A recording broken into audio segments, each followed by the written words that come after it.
So China just offered Canada a comprehensive trade agreement that directly replaces American market access. Not a preliminary negotiation, not a diplomatic overture. A complete, detailed, ready-to-sign agreement that landed on Mark Carney's desk at 9:34 a.m. Ottawa time on a Tuesday morning. Within 6 hours, the Canadian dollar strengthened against the US dollar by 3 cents. Chinese equity markets surged 847 points, and American Treasury yields jumped 19 basis points. Markets don't move in coordinated patterns like that unless institutional investors recognize a fundamental shift in global trade architecture. And according to sources who have reviewed the Chinese proposal, this isn't about incremental trade expansion. This is China systematically replacing the United States as Canada's primary economic partner while demonstrating to every American ally that alternatives to US market dependence now exist. The agreement contains provisions that Canadian officials are calling startlingly generous. Immediate tariff elimination on 94% of Canadian exports to China. Guaranteed purchase commitments for Canadian energy, agricultural products, and rare earth minerals totaling $287 billion over 7 years. Chinese infrastructure investment in Canadian ports, railways, and Arctic development totaling $142 billion. And most significantly, a currency stability mechanism that would allow Canada to conduct bilateral trade in Canadian dollars and yuan, completely bypassing the US dollar. According to sources familiar with the agreement structure, Chinese negotiators designed every provision to directly mirror and exceed what Canada currently receives from American trade relationships. The message is unmistakable. Everything the United States provides, China can provide. Better, faster, and with fewer political strings attached. Warren Buffett released a statement 8 hours after the Chinese proposal became public. The Oracle of Omaha, who has spent 6 decades watching American economic dominance function as the cornerstone of global order, issued a warning that cuts to the foundation of American strategic position. When your largest trading partner starts shopping for alternatives because you've made economic relationships conditional on political submission, you're not demonstrating strength. You're revealing the limits of coercive trade policy. In 94 years, I watched America build economic relationships that made other countries want to align with us. I've never seen American policy actively push allies toward our strategic competitors. Mark Carney, Canada's former central bank governor and current political figure, positioned to potentially become the next prime minister, responded to the Chinese offer with what sources are calling strategic ambiguity with clear intent. He didn't reject a proposal, he didn't accept it. He established a 60-day review process involving Canadian economic ministries, provincial governments, and strategic policy advisors, and he made clear that the review would assess whether the Chinese offer provides better terms than continued dependence on an increasingly unreliable American trade relationship. When you hear the specific provisions in the Chinese agreement that target vulnerabilities in US-Canada relations, when you understand the infrastructure investments that would physically reorient Canadian trade flows away from American markets, when you see the internal Canadian polling showing 67% support for diversifying away from US economic dependence, you'll understand why strategic policy experts in Washington are calling this the most significant geopolitical realignment in North American history. This isn't about China competing with the United States for Canadian trade. This is about China demonstrating that American allies can be systematically peeled away through economic inducements more attractive than American economic coercion. Hit subscribe because Carney's 60-day review timeline is counting down and the implications extend far beyond Canada. Let me walk you through how we got here. Because China's move didn't emerge from normal trade expansion. It emerged from 18 months of systematic Chinese analysis of American alliance vulnerabilities. The analysis began in earnest when the United States started imposing ultimatums on Canada over trade terms, pharmaceutical pricing, and Arctic sovereignty. According to sources within Chinese foreign policy institutions, strategists in Beijing recognized that American coercive trade tactics were creating openings that China could exploit not through military pressure or political interference, but through offering economically superior alternatives to American market access What most Americans don't realize is that China has been preparing this strategy across multiple American allies simultaneously. Similar comprehensive trade proposals have been quietly developed for Australia, Japan, South Korea, and several European nations. The Canadian offer is the first to be formally presented, but according to intelligence assessments shared with congressional committees, China has complete, ready-to-deploy trade packages prepared for at least 9 major American allies. The strategy is systematic. Wait for the United States to create tension with an ally through economic ultimatums or political demands, then immediately offer that ally a comprehensive economic alternative that makes American market access optional rather than necessary. For 11 months after the United States began escalating trade tensions with Canada, Chinese officials conducted quiet consultations with Canadian business leaders and provincial governments and economic policy experts. The consultations weren't diplomatic meetings announced through official channels. They were private conversations facilitated through business associations, academic institutions, and trade delegations that attracted no media attention. According to sources who participated in several of these consultations, Chinese officials asked detailed questions about what Canada needed economically, what Canada was frustrated about in U.S. trade relationships, and what terms would make a comprehensive China-Canada trade agreement attractive enough to justify the geopolitical risk of reducing American economic dependence. The information gathered during those 11 months was translated into the agreement that landed on Carney's desk.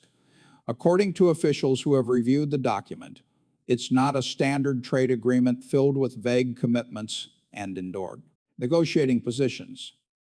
It's a final offer with specific dollar amounts, guaranteed timelines, and binding commitments structured to be implementable within 90 days of signing. Chinese negotiators learned from observing American trade tactics that vague promises and conditional offers create uncertainty that makes countries reluctant to shift alignment. So they designed an offer with complete clarity, signed this agreement, and $287 billion in guaranteed purchases began flowing within 6 months. The specific incident that triggered China to present the offer occurred 6 weeks ago when the United States issued its 72-hour ultimatum to Canada on trade terms. According to intelligence communications intercepted by allied nations and shared with Canadian officials, Chinese strategists viewed the American ultimatum as the perfect moment to present their alternative. The calculation was precise.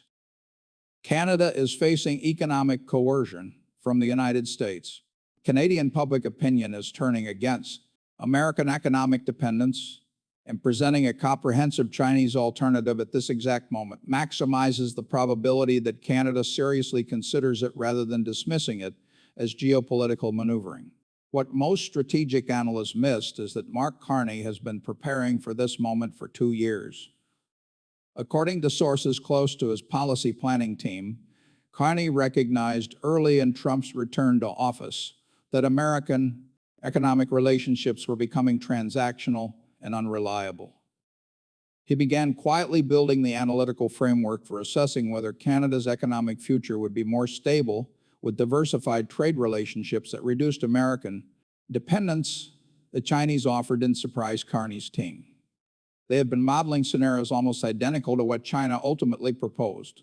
The room where Carney convened his emergency response team sits in the Langerman block, the building across from Parliament Hill that houses the Prime Minister's office and the Privy Council office. It's a secure conference room on the 3rd floor with reinforced walls that prevent electronic surveillance, a table that seats 16, and secure communication terminals that allow real-time encrypted contact with Canadian embassies and intelligence services worldwide. There are portraits of former prime ministers on the walls, a constant reminder of institutional continuity through political turbulence. 14 people entered that room at 2 p.m. on the day the Chinese offer arrived.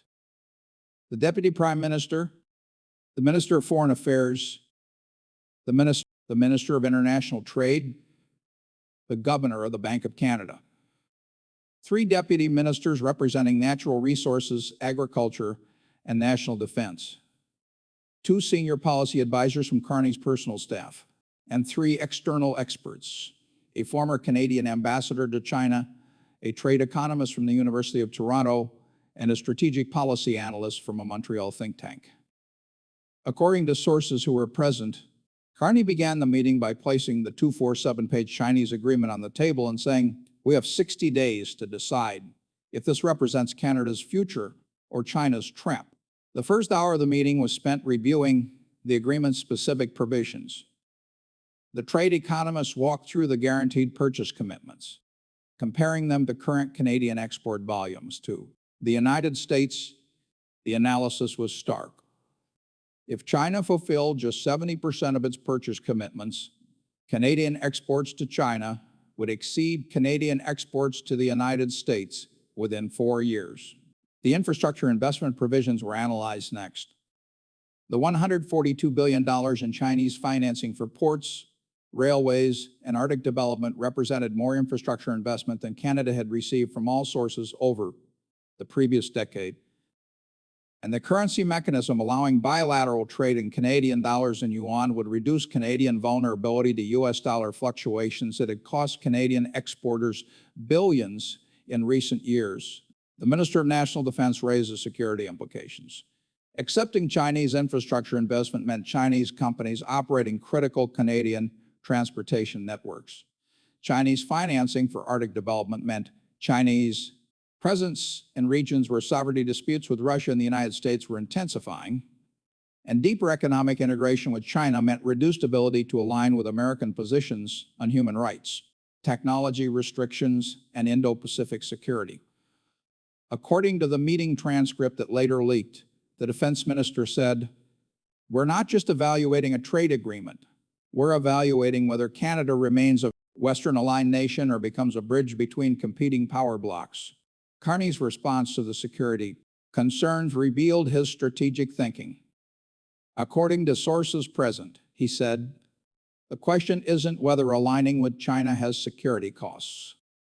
The question is whether continuing dependence on an unreliable American relationship has greater security costs. When the United States treats us like a hostile negotiating counterpart rather than a 75-year ally, when they issue ultimatums that threaten our economic stability, when they make our sovereignty conditional on accepting American demands, what exactly are we defending by staying aligned?" The room went silent. Several ministers exchanged glances. The shift in Carney's framing was significant. He wasn't arguing that China was trustworthy. He was arguing that the United States had become untrustworthy enough to make Chinese alternatives worth serious consideration. The discussion shifted to political feasibility. The Minister of Foreign Affairs presented internal polling data. Support for maintaining close American economic ties had dropped from 81% 18 months ago to 54%. Currently, support for diversifying trade relationships to reduce American dependence had increased from 43% to 67%. Most significantly, when Canadians were asked whether they would support a comprehensive trade agreement with China if it meant reduced dependence on American markets, 52% said yes, 31% said no, and 17% were unsure. The polling revealed something that American policymakers had missed. Canadian public opinion had shifted from viewing American economic partnership as essential to viewing it as a vulnerability that needed to be reduced. The governor of the Bank of Canada presented the currency stability analysis. The proposed bilateral currency mechanism would allow Canadian exporters to price goods in Canadian dollars or yuan rather than US dollars. According to the bank's modeling, this would reduce Canadian exposure to US monetary policy by approximately 34%. When the Federal Reserve raised interest rates or implemented quantitative tightening, Canada would no longer automatically suffer capital outflows and currency depreciation. The economic sovereignty gained through currency diversification, the governor noted, was worth approximately $23 billion annually in reduced volatility costs to Canadian businesses. At 5:47 p.m., after 3 hours and 47 minutes of analysis, Carney made his decision.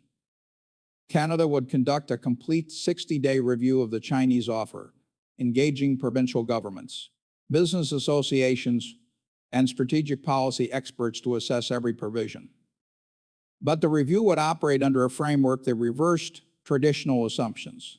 Instead of asking why should Canada consider this Chinese offer, The review would ask, why should Canada continue prioritizing American economic relationships when the United States treats Canada as a subordinate rather than a partner? According to sources present, Carney said, "We're not deciding whether to align with China. We're deciding whether the United States has made that alignment Canada's best option." The announcement of the 60-day review process was released at 6:30 p.m. through a carefully worded government statement.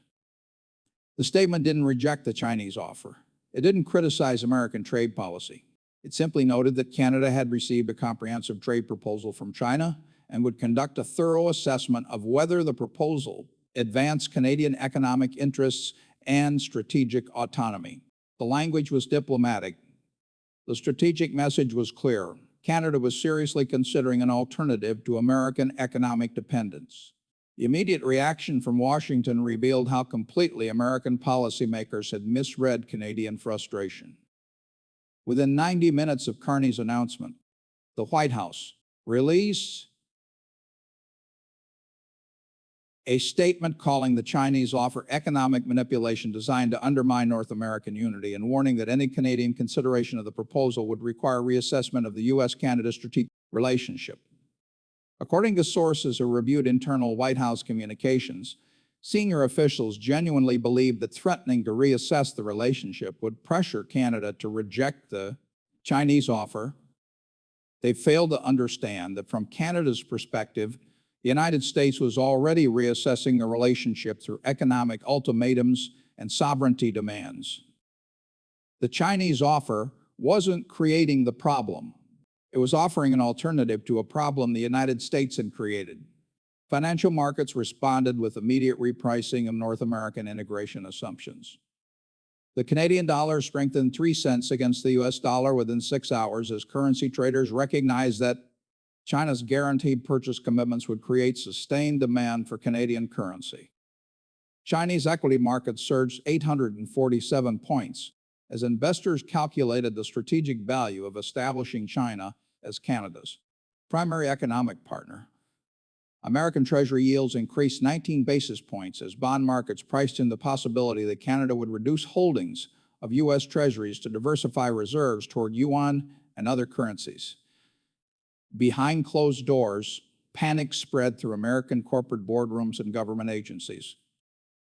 The CEOs of major American companies with integrated North American supply chains called the White House, demanding clarification on whether the U.S.-Canada economic relationship was actually at risk.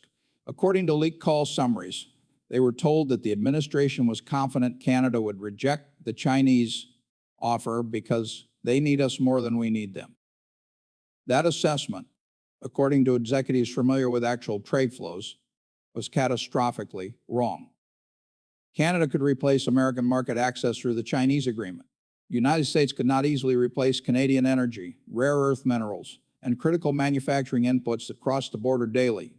Canadian provincial premiers, particularly those representing resource-rich provinces like Alberta and Saskatchewan, began publicly supporting Carney's review process. According to statements released by provincial governments, the guaranteed Chinese purchase commitments for energy and agricultural products exceeded anything the United States had ever offered. Alberta's premier noted that China was offering to purchase $94 billion in Canadian energy over 7 years with binding contracts and upfront infrastructure financing. The United States had never provided similar guaranteed commitments for provinces that had watched American trade policy become increasingly unpredictable. The Chinese offer represented stability that American relationships no longer provided. The devastating irony, according to trade policy experts analyzing the situation, is that American coercive tactics created the exact vulnerability that China exploited. For decades, American policymakers operated under the assumption that geographic proximity and integrated supply chains made U.S.-Canada economic ties essentially permanent. That assumption allowed increasingly aggressive American trade demands because Canada supposedly had no alternatives. China's offer shattered that assumption by demonstrating that economic integration can be replaced when one partner offers sufficiently attractive terms. The United States inadvertently taught China exactly how to peel away American allies, identify where American policy creates frustration, Then offer comprehensive economic alternatives that make American markets access optional. Warren Buffett's full analysis circulated among institutional investors and subsequently shared with select media, focused on what he called strategic complacency cost. The economic argument was direct. For 75 years, American policymakers could treat allies with a degree of economic pressure that would have driven other countries to seek alternatives because there were no alternatives. Soviet economic models were unattractive. European markets were smaller and more fragmented. Asian economies were developing but not large enough to absorb major export volumes from advanced economies. American market dominance was structural. That structural dominance, Buffett noted, ended approximately 15 years ago when China's economy became large enough and sophisticated enough to serve as a genuine alternative to American market access. But American foreign policy continued operating under assumptions formed during the era of American monopoly on large, attractive markets. According to Buffett's analysis, this created a lag between American strategic assumptions and economic reality that China is now exploiting with precision. The parallel Buffett drew was to corporate monopolies that fail to recognize when market conditions have shifted. He cited examples from his decades of investing where dominant companies continued behaving as monopolists even after credible competitors emerged. The dominant companies assumed customer loyalty was permanent and treated customers with decreasing respect. The competitors offered better service, better terms, and guaranteed commitments. Customers switched. The former monopolists were shocked because they hadn't updated their mental models to reflect that their dominance was no longer structural. The United States is making the same error at a geopolitical scale, Buffett wrote. American policymakers are treating allies like captive customers who have no choice but to accept American terms. China is treating those same allies like valuable partners worth competing for. The outcome is predictable. Allies will diversify away from dependence on a partner that treats them as subordinates toward a competitor that treats them as strategic priorities. The devastating verdict in Buffett's analysis focused on irreversibility. Once Canada signs a comprehensive trade agreement with China that includes infrastructure, investment, and currency mechanisms, the shift doesn't reverse when American policy changes. Infrastructure built to facilitate trade with China remains built. Supply chains reoriented toward Chinese markets remain reoriented. Currency reserves diversified away from US dollars remain diversified. Business relationships established to serve Chinese purchase commitments remain established. The structural integration that made US-Canada economic ties deep and durable will gradually transfer to China-Canada ties, and once that transfer reaches critical mass, the United States loses strategic leverage that can't be recovered through policy changes. In 67 years of investing, Buffett concluded, "I've learned that trust is built slowly and lost quickly, but economic infrastructure is built slowly and lost slowly. The United States is losing Canadian trust quickly through coercive trade policy, but will lose the economic infrastructure of North American integration slowly over years as Canada builds alternative relationships. By the time American policymakers recognize what they've lost, the infrastructure will already be reoriented toward China." The cascading consequences extend across multiple dimensions of global order. Start with the immediate strategic layer. If Canada, America's closest ally and largest trading partner, can be successfully induced to reduce economic dependence on the United States through a Chinese trade offer, then every American ally becomes a target for similar Chinese offers, according to confidential strategy documents circulating within Chinese foreign policy institutions. Canada is serving as the test case. If the comprehensive trade agreement strategy works with Canada, China will deploy identical offers to Australia, Japan, South Korea, and European nations, each tailored to exploit specific frustrations those countries have with American economic or security policies. The alliance credibility layer shows how military partnerships depend on economic alignment. NATO, the US-Japan alliance, AUKUS, and other American security partnerships function because allied nations believe their economic interests align with American strategic interests. When economic interests diverge, when allies start viewing American economic policy as threatening rather than beneficial, The foundation of security cooperation weakens. According to analysis from the Atlantic Council, if Canada reduces economic dependence on the United States to below 50% of total trade through the Chinese agreement, Canadian willingness to align with American positions on China policy, Indo-Pacific security, and technology restrictions will decline proportionally. The dollar dominance layer reveals systemic vulnerability. The US dollar's status as global reserve currency depends on countries needing dollars to conduct international trade. When major trading relationships can be conducted in yuan and local currencies, as the China-Canada agreement proposes, demand for US dollars decreases. According to modeling from the Bank for International Settlements, if China successfully implements bilateral currency mechanisms with 10 major economies, US dollar share of global reserves could decline from the current 58% to below 45% within a decade. That decline would increase US borrowing costs, reduce American ability to finance deficits through foreign treasury purchases, and fundamentally alter the economic privilege that dollar dominance provides. The technology competition layer shows how economic alignment drives technology ecosystems. Canadian adoption of Chinese infrastructure, including 5G networks, payment systems, and digital platforms, would create incompatibility with American technology systems. According to cybersecurity assessments, once countries integrate Chinese technology infrastructure, removing it requires years and costs billions. The infrastructure lock-in that currently favors American technology companies would gradually transfer to Chinese companies as economic relationships shift. The resource security layer emerges from Canadian control of critical minerals. Canada possesses significant deposits of rare earth elements, lithium, cobalt, and other minerals essential for advanced manufacturing, defense systems, and renewable energy technology.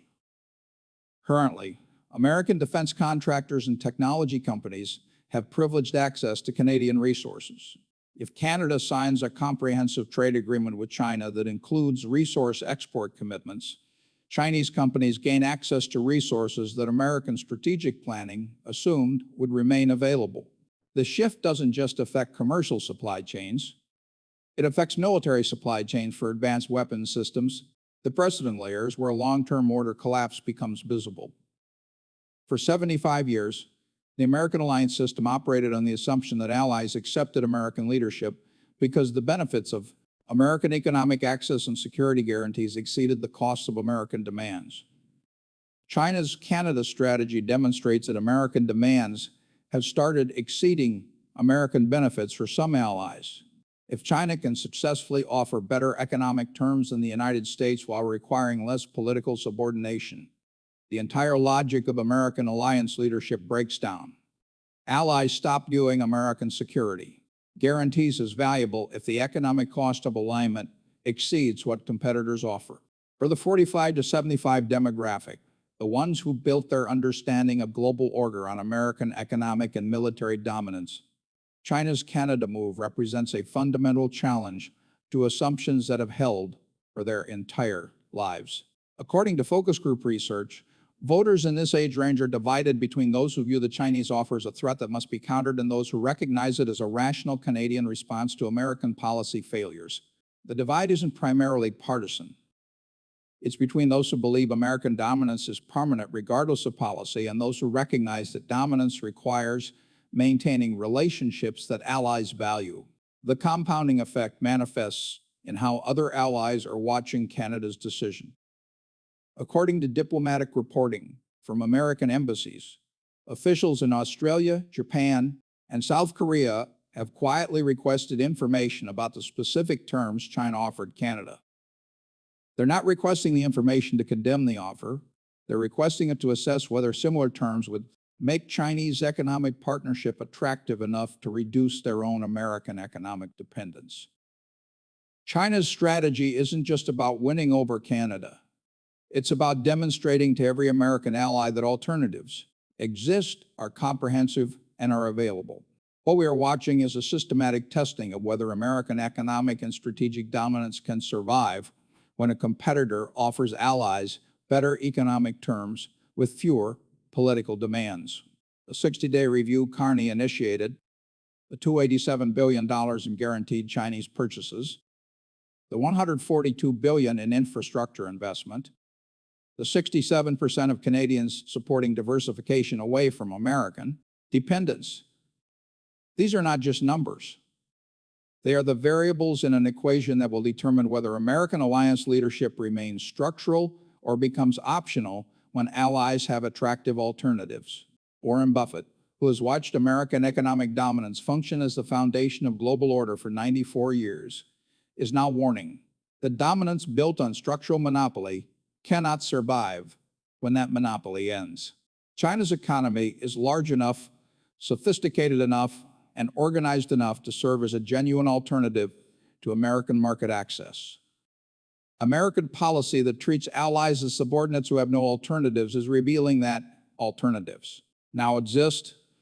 The strategic complacency that assumed Canadian economic dependence was permanent was colliding with Chinese offers, demonstrating that dependence can be replaced.